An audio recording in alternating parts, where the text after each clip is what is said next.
नमस्कार, मैं अपूर्वा और आप देख रहे हैं डीआरएम इंडिया टीवी न्यूज। बटदेवा आश्रम मड़ीखेड़ा से सड़क और मूलभूत सुविधाओं को लेकर एक बड़ी समस्या सामने आई है। आश्रम में हर वर्ष फरवरी माह में धार्मिक कथा और कार्यक्रमों का आयोजन होता है, जहां बड़ी संख्या में श्रद्धालु पहुंचते हैं, लेकिन वर्षों बीत जाने के बाद भी आश्रम तक पहुंचने के लिए पक्की सड़क का निर्माण नहीं हो सका है। आश्रम के संत जी महाराज का कहना है कि बरसात के मौसम में रास्ते पर कीचड़ हो जाने से आश्रम तक पहुंचना और वहां से बाहर निकलना बेहद मुश्किल हो जाता है। इससे न केवल संतों को बल्कि दूर दूर से आने वाले श्रद्धालुओं को भी भारी परेशानियों का सामना करना पड़ता है।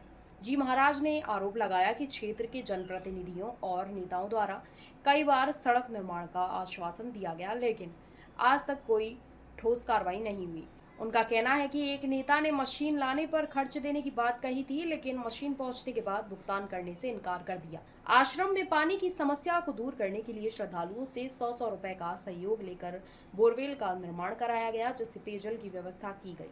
अब आश्रम प्रबंधन और श्रद्धालुओं ने प्रशासन से बटदेवा आश्रम तक सड़क निर्माण कराने की मांग की है, ताकि धार्मिक कार्यक्रमों में आने वाले लोगों को परेशानी का सामना न करना पड़े।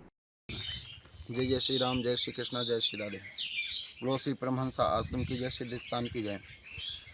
देखिए, यहाँ पर कम से कम 15-20 साल से जो महाराज जी रह रहे हैं और आश्रम बना हुआ है, 10-20 गांव का लगा हुआ आश्रम है। और यहाँ पर के अनेक सालों से, कम से कम 15-20 सालों से जोर भव्य कथाएं भी होती रहती हैं, प्रोग्राम होते रहते हैं, लेकिन जनता के आने के लिए रास्ता भी नहीं है, सड़क भी नहीं बनी है, रोड़ी बदरपुर भी नहीं, रोड़ी भी नहीं पड़ी है, रूम भी तक नहीं पड़ी है।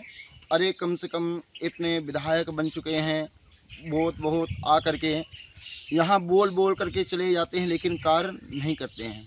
कम से कम ये जो बोरिंग हुई है, बोर के लिए भी पानी के लिए सुविधा नहीं थी, तो बड़े बड़े जो नेता आए, वो नेता बोल बोल करके चले गए कि महाराज हम करवा देंगे, पानी की व्यवस्था करवा देंगे, लेकिन पानी की व्यवस्था नहीं हुई।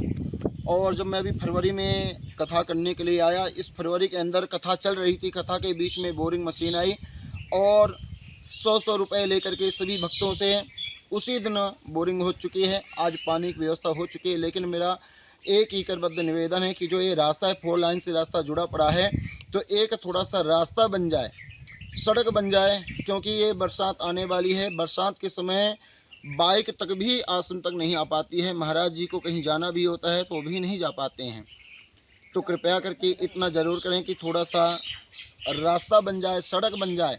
अगर सड़क बन जाएगी तो आश्रम में जो श्रद्धालु हैं, भक्तजन हैं, वो आकर के सिद्ध बाबा के स्थान पर आ सकते हैं, अपनी अर्जी लगा सकते हैं। और सिद्ध स्थान का इतना बड़ा महत्व है कि 10 गांव में जो भी सिद्ध स्थान में आता है, जो भी अपनी अर्जी लगाता है, उसकी मनोकामना जरूर पूर्ण होती है। यहाँ के भक्त बहुत हैं कि जिनकी मनोकामना इस सिद्ध स्थान से पूर्ति हुई है, जिनके संतान नहीं थी, संतानों की प्राप्ति हुई है, जो जिसकी नौकरी नहीं रही, नौकरी भी लग चुकी हैं। अनेक कार्य इस स्थान से हो रहे हैं और सुचारू रूप से यह हमेशा के लिए चलता रहे। हमारे भगवान से ही कामना है, सिद्ध बाबा से ही कामना है कि सब भक्तों को आगे बढ़ाएं, लेकिन भगवान के लिए भी कुछ काम करें, क्योंकि सब कुछ दिया हुआ भगवान का है। अगर हम भगवान के लिए नहीं सोचेंगे तो भगवान हमारे लिए नहीं सोचेंगे। तो मेरा यही एक निवेदन है कि जो सड़क है, सड़क नहीं है तो एक बार 4 लाइन से लेकर के सिद्ध स्थान तक सड़क बनवाने की कोशिश करें। जय श्री राम, जय श्री राधे।